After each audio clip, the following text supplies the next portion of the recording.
sejam todos bem-vindos à nossa aula de processo penal de hoje. Nós estamos tratando aqui dos ritos especiais do Código de Processo Penal.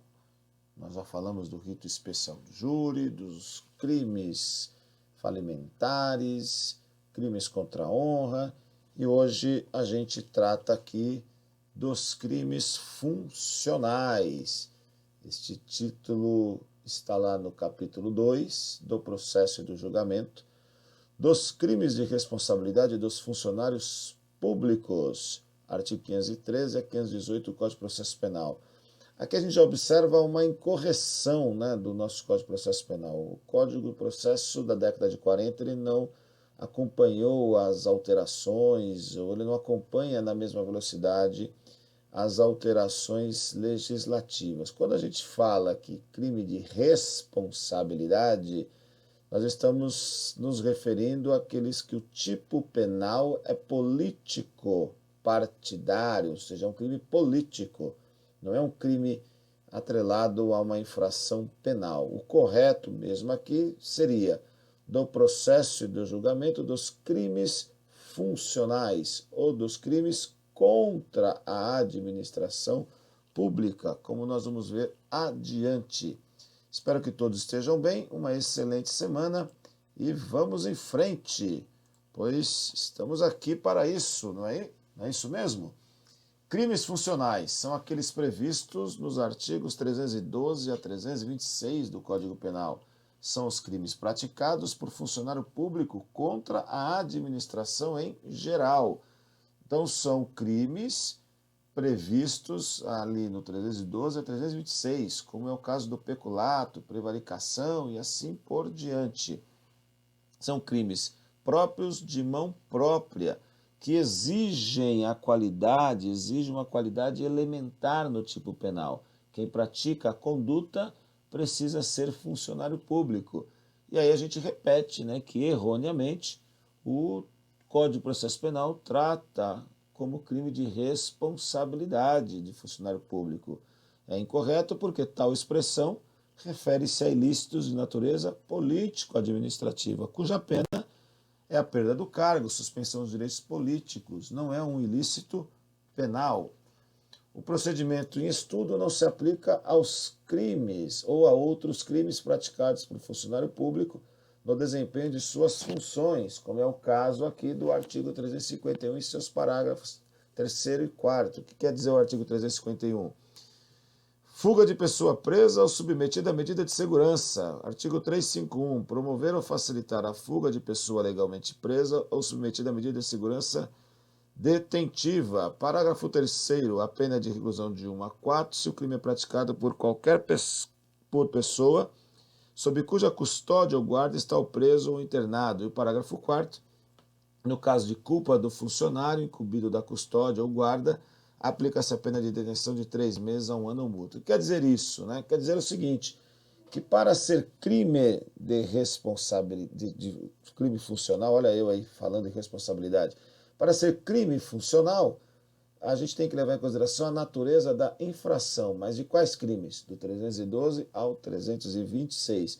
Não é porque aparece a expressão funcionário público qualificando, agravando a conduta de um crime, que ele será regido pelo rito especial do júri.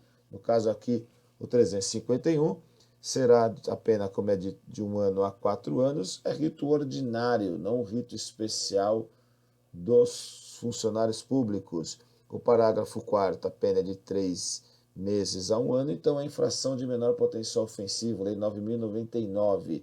Agora, se for um crime 312, 315, 325, aí sim será rito especial dos crimes funcionais. A resposta escrita à denúncia reclamada pelo artigo 514 somente cabe em crimes funcionais, em que a condição de funcionário é inerente à prática do ilícito. Aí, este acordo do STF reforçando o que nós estamos comentando. Em outras palavras, o rito só se aplica àqueles delitos em que a qualidade de funcionário público for elementar do tipo. Artigo 513.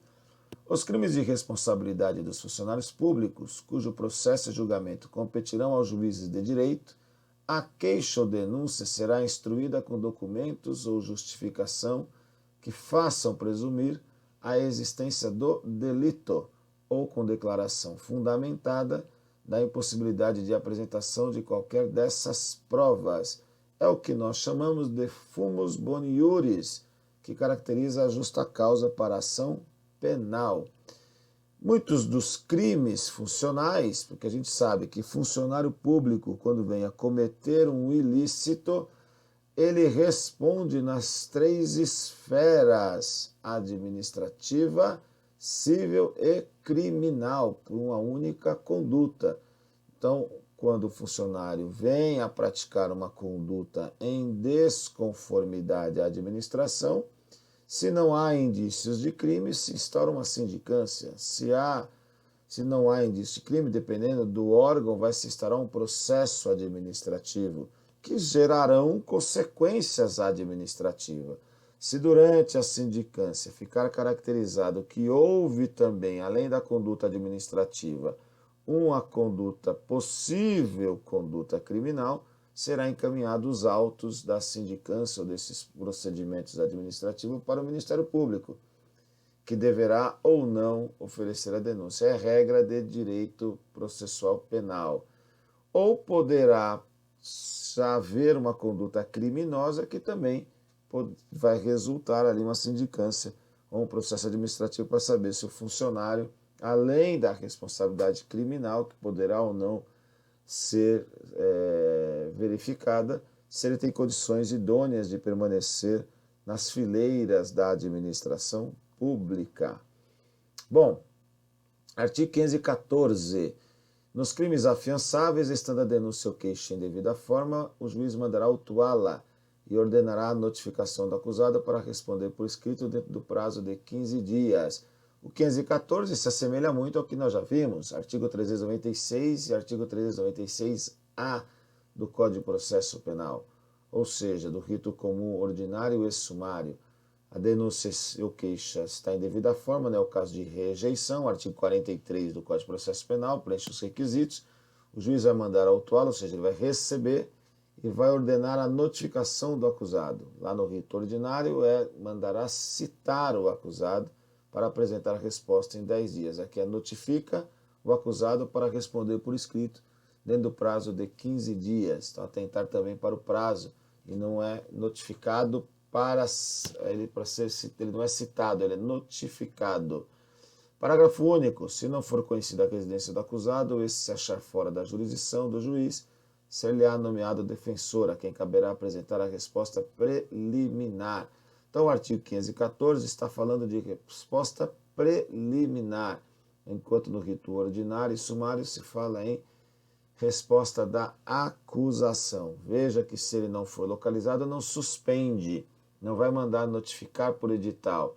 Nomeia-se um defensor para fazer aí a sua defesa. Desnecessário será a resposta preliminar, de que trata o artigo 514, na ação instruída por inquérito policial. É o que já definiu, já sustentou aqui o STJ, ou seja, o funcionário que teve a sua instrução por meio de inquérito policial, não há necessidade de apresentar resposta prévia ou resposta preliminar. O que diz lá o Supremo: funcionário público, crime de responsabilidade funcional, resposta prévia, falta de concessão de oportunidade para sua apresentação, nulidade relativa sanada pela preclusão. Não resultou prejuízo para as partes. Não observância do disposto no referido dispositivo legal acarreta apenas nulidade relativa.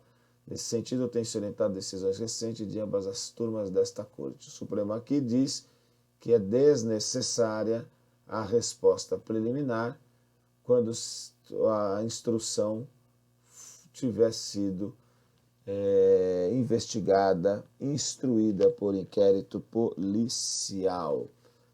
Artigo 516. O juiz rejeitará a queixa ou denúncia em despacho fundamentado, se convencido pela resposta do acusado ou de se defensor da inexistência do crime ou da procedência da ação. Recebida a denúncia ou queixa, será o acusado citado na forma estabelecida. Então, veja, notifica para apresentar defesa prévia. Se o juiz não absolver de pronto o acusado, ele vai fazer o quê? Ele vai receber a denúncia ou queixa, aí sim que ele vai mandar fazer a citação. Primeiro eu tenho um ato antes da citação, que é a notificação. Na instrução criminal, nos demais termos do processo, observar-se-á o disposto nos capítulos 1 e 3, título 1 deste livro. Ou seja, os atos procedimentais posteriores previstos para o rito ordinário, ainda que a pena prevista seja inferior a 4 anos. Exceção quando se trata de infração de menor potencial ofensivo, que deve ser observado o rito sumaríssimo da Lei 9.099 de 95. O exemplo maior que nós temos nos crimes funcionais é o crime de prevaricação, artigo 319, cuja pena máxima é de 1 ano. Então veja, houve o crime, instruído por inquérito, ou por sindicância, ou por processo administrativo, vai para o fórum. O promotor oferecerá ou não a denúncia. Oferecendo a denúncia, o que vai fazer o juiz? Se ele não rejeitar a denúncia de pronto, ele vai mandar o acusado se manifestar previamente.